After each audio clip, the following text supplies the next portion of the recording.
Hello அஸ்ஸலாமு அலைக்கும். Hi friends, இன்றைக்கி நம்ம வந்து ஸ்வீட் ரெசிபி என்ன பார்க்க போகிறோன்னா சாபுதானா மிட்டா தான் செய்ய போகிறோம்.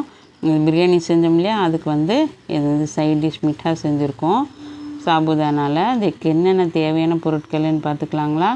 இதுக்கு தேவையான பொருட்கள் வந்து பால், நல்லா ஃபுல் க்ரீம் மில்க் வந்து 1/2 லிட்டர், சுகர், சாபுதானா ஒரு 1/4 கிலோ, அப்புறம் பால்கோவா, முந்திரி, மில்க் மேட், நெய், அவ்வளோதான். ஒரு 100 கிராம் நெய் ஊற்றினா போதும். நான் அப்புறம் இந்த இது வச்சு ஒரு பவுல் வச்சுட்டு அதில் கீ ஊற்றிடலாம்.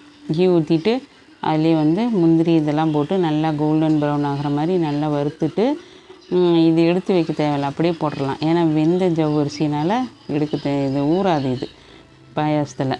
அப்புறம் அதுலேயே நம்ம பால் ஊற்றிக்கலாம். இதுலேயே நம்ம சேனல் பார்க்குறவங்க லைக் பண்ணுங்கள், ஷேர் பண்ணுங்கள், சப்ஸ்கிரைப் பண்ணுங்கள். அதுலேயே முந்திரியில் பால் ஊற்றிக்கலாம்.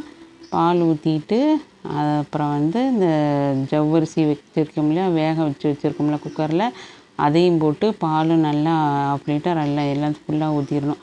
ஊற்றிட்டு இந்த ஜவ்வரிசியெல்லாம் போட்டு நல்லா மிக்ஸ் பண்ணிகிட்டே இருக்கணும். அதுக்கப்புறம் தான் நம்ம பால்கோவா போட்டு, அப்புறம் இந்த சுகர்லாம் இருக்கு இல்லையா, அதுக்கப்புறம் தான் 1 பை 1 மிக்ஸ் பண்ணணும்.